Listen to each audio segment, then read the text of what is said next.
There is going to be an economic collapse.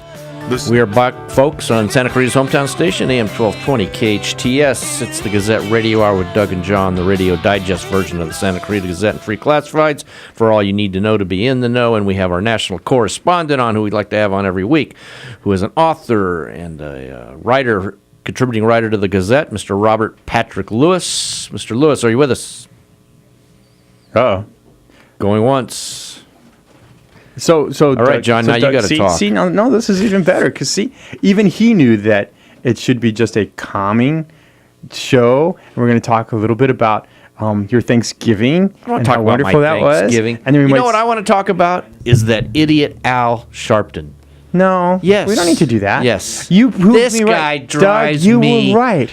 bonkers. You were right, Doug. You were right. About what? About not having to do all this stuff. No, we're going to do it. That's why we have Mr. Robert Patrick Lewis. Are you with us now? Yes, sir. Hey, guys. How you doing? All right, so you're going to get him riled up, aren't you, Mr. Lewis, sir? Everything you guys talk about gets me riled up. Hey, before we get started, Rob, let's talk about where you're going to be Saturday. Yeah, so tomorrow night I would be at the Newhall Veterans Plaza. They're doing the veteran Christmas tree lighting, and they gave me a call and asked me if I could come up and talk a little bit. So if anybody in town is going to be in the area, I'll be up there to run my mouth for a few minutes and just say thanks and how much I love this community. Oh, that's awesome. That is really, really cool. All right, let's get into the current events. All right, so you were whining about River now. Yeah, okay? River now. And take him out of the equation. All right, let's Why, he's so much fun to reduce pick it. on. Let's reduce it back to the common denominator. I want to owe $4 million to the government and not have any revenue, and still get to go meet with the president. That could probably be arranged during your arraignment. Yeah. The whole Ferguson thing. Okay, if you take out the River now and the race baiters and stuff, and this is a question that guys, I've seen the three of us. We can't answer this question. There probably is a distrust amongst minorities with regard to the police. Okay? And how do you fix that? You don't fix that by burning down. It's like when your team wins the world championship, you go out and you burn your couch. No, that doesn't work. So, but over the top, you think? Well, yeah, and that's I got to tell you, you're trying to take Al Sharpton and the race baiters out of the equation, but they're the entire equation. If it wasn't for them, how many people in the country would have ever heard of Ferguson, Missouri, or this case? They're the entire equation. They're the only reason this thing has so much fervor and has protests going on around the country, and they know that. If it weren't for these protests and the race baiting and the divide they're causing between our country, they would have to go out and find themselves a real 9-to-5 job, and that's the last thing Al Sharpton ever wants. So it's in his best benefit to promote this kind of racial hatred and bigotry. But is it really, or is it more along the lines of, hey, look, he gets, okay, you can take him out of the equation and look at the big social problem, okay? You sit there and you go, well, my viewpoint as an attorney, I'm sitting there going, well, hey, I believe in the system. There was a grand jury system in place. The system came down with what they came down with. They looked at the evidence that we don't get to see. They heard the testimony. They heard everything, and they made a determination based upon the law and the facts. I'm happy with that. But I live in that system, not, the average guy in Ferguson, the average African-American in Ferguson probably doesn't live in that same system and doesn't have the same trust in that I would. And that's part of the problem. How do you get that? How do we acknowledge that mistrust? Well, so, okay, with as much that's going on in the media and as much acknowledgement is out there about the case in particular and the grand jury not indicting the police officer, where is the public outcry for the young black teen that was murdered on the 24th who actually testified to the grand jury and was one of the people who said that, the officer was in the right, that Brown was charging him and going for his gun? And instead of the public outcry of, wow, why is this kid murdered by his community, just hidden under the carpet, nobody hears about it. Yeah, and I think there's a divide there. Yeah. I would have more respect for Al Sharpton if he had other things that he would talk about. If he were to be on regularly on MSNBC and talk about the social fabric deterioration of the black community with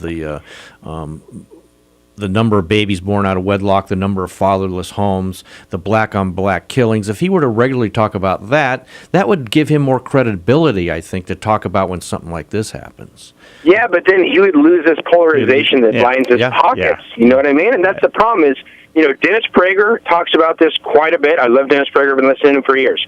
He's a racist because he's a white Jewish man and he's famous and does that. Mm-hmm. If I come out and say that as a white man, I'm a racist. Charles Barkley, black famous NBA player, comes out and says that he's an Uncle Tom. Right. Yeah. And so it's like it's the common theme from the left.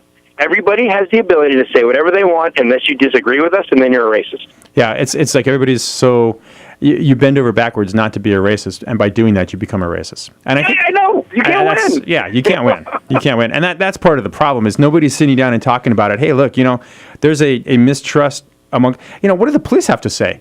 What is wrong with that? We've never talked to the police officer. We've never talked to we've never seen the evidence in the grand jury room, so we don't know what's going on. And we don't, and you get parts of the story from the media, which is biased. But yeah, and it is an absolute shame because you look at the areas where these things have happened, the LA riots, what's going on in Ferguson, all the places that have had these large torrential riots, and take a second step out of this. So they're so upset about the police and what's going on, and there's this mistrust between the community and the police department. What would happen in these places like Detroit or South Central Los Angeles or Harlem, New York, if there were no police present? Yeah. Like what? That people are up in arms right now about the Stop and Frisk program that was targeting Hispanic and black teens and males. So I'm a statistics guy. My MBA is in marketing. I've done a lot of statistical stuff and analysis over my years. It's pure statistics. If you can take care of your community and make sure that fewer crimes are committed by a certain demographic, they're going to stop being at the top of the list that police are targeting. That's just common sense. Yeah. All right, Robert, we're up against the break. Can you hold on for the break? Of course. We're talking to Robert about. Patrick Lewis, the author of Love Me When I'm Gone, a contributing columnist to the Gazette. And our dear friend, because he could probably kill us in several different ways that we don't even want to think about that, just in case. Yeah, so he's always right. He's more right than you are. All right, you're listening to Gazette Radio Hour with Doug and John on AM-1220 KHTS, Santa Clarita's hometown station. We will be right back. All right, I have to do it, John. You don't have to hold long. Yeah. Folks, it's Santa Clarita's hometown station, AM-1220 KHTS, the Gazette Radio Hour with Doug and John, and we are talking to Robert Patrick Lewis. All right, Robert, something after thinking about it, I think you're right. These guys come in, they blur the lines, they make up issues, they distract you from what's really going on, and that's the sad part, is sitting down and having a legitimate conversation about the police would be fine, but they blow it up into... And speaking of that, Robert, in your column this week in the Gazette, and you talk about how the American folks are fickle. We go from one scandal to another. Is it true? Is it not? Who guides the scandals? Who makes it us aware We were talking of them? about Ebola a month ago. What happened to that? But I want to talk about, speaking of that, do we have a new defense secretary yet? No, Hagel decided to stay in place. He's going to be there until they go ahead and switch him out. But, if anybody goes back and remembers, Hagel's appointment process was pretty lengthy and troublesome to begin with. He's only been in that position for about 22 months. And here's the thing. If you think this is just normal, just take a quick look at the metrics there. He's the 6th Secretary of Defense that has been in Obama's presidency in the last 4 years. Wow. Why is that? Why is that? Such an important position. It's funny. I'm actually I'm a couple hours away from where I live in Santa Clarita right now because one of my old company commanders in town, and we met to have breakfast and have a long talk about this kind of stuff this morning. But if you look at all these different things that's been going on in the Obama administration, he can't keep anybody in office. We got a guy that has no military experience. And all these people that have come into his administration, the people that he's supposed to hire as the subject matter experts, as soon as they disagree with him, he fires them. He's fired more generals than any other president ever has. He's fired 6 Secretary of Defenses so far. It's anytime somebody comes in that doesn't agree with him, instead of understanding that he doesn't know what he's talking about in terms of the military, he fires them. So you're saying Chuck Hagel didn't resign on his own? No, and that's the thing that we were talking about this morning. When you get a certain level of position within the Department of Defense, you write your resignation letter on day one. Yeah. Right? Before you even start, you write your resignation. So, before you even know that you're resigning, sometimes you find out from CNN that you're resigning. Yeah. You know what I mean? And I have a feeling that's what's going on with Chuck. It's kind of interesting, though. And it's probably to the credit of the people that have been terminated. they haven't really come out and spoke a lot. I mean, there's been one book, I think. Leon Panetta wrote the book. Panetta wrote a book. Gates. He kind of Gates held did back, as well. though. Gates and Panetta both did. Yeah, there's been 2 books, I think, written. I forgot about Panetta, but there's been 2 books written. Yeah, they're bad, but, you know, you can chalk it up to disagreements. I'm sure there's a lot more that we don't know about that's going on when these guys get fired. But like Robert was saying, don't you think if you're a president, you're smart, you should be humble enough that you know you don't have expertise in this field, that you listen to your advisors? No, what you said was completely contradictory. Think about it. You're smart, you're experienced, and you're humble. That doesn't happen very often. Well, I think politics and humble right there. Yeah, That's an oxymoronic sentence right there. But Okay, you're right, stand it should corrected. be. You know, that's one of the first things you learn in the military when you become either a non-commissioned officer or an officer is that delegation is one of the best. Delegation of duties is one of the best qualities a true leader can have. And that's a president. A president doesn't have enough time to be everywhere. That's why you appoint a cabinet of qualified people. But as I can't remember exactly who it is, maybe it was Ford, that said one of your greatest jobs as a leader, hire great people and allow them to be great. And once you start micromanaging and getting rid of people that don't agree with you, that's all out the window. Hey, Robert, I want to change subjects before we're out of time. I wrote in my column this week about the Tea Party and how the left, if you ask them what they disagree with the Tea Party on, they're not able to explain what the Tea Party is. All they'll use is hate words and adjectives describing them as no good and all this. Oh, that was in your article. That's in the right article or the left article that's in your newspaper about how there's no such thing as a compassionate conservatism. Right. It doesn't exist. Because I got it. What sparked the thought was there was a headline saying, "Is it time for the Tea Party to chill out?" What do you think of that, Robert?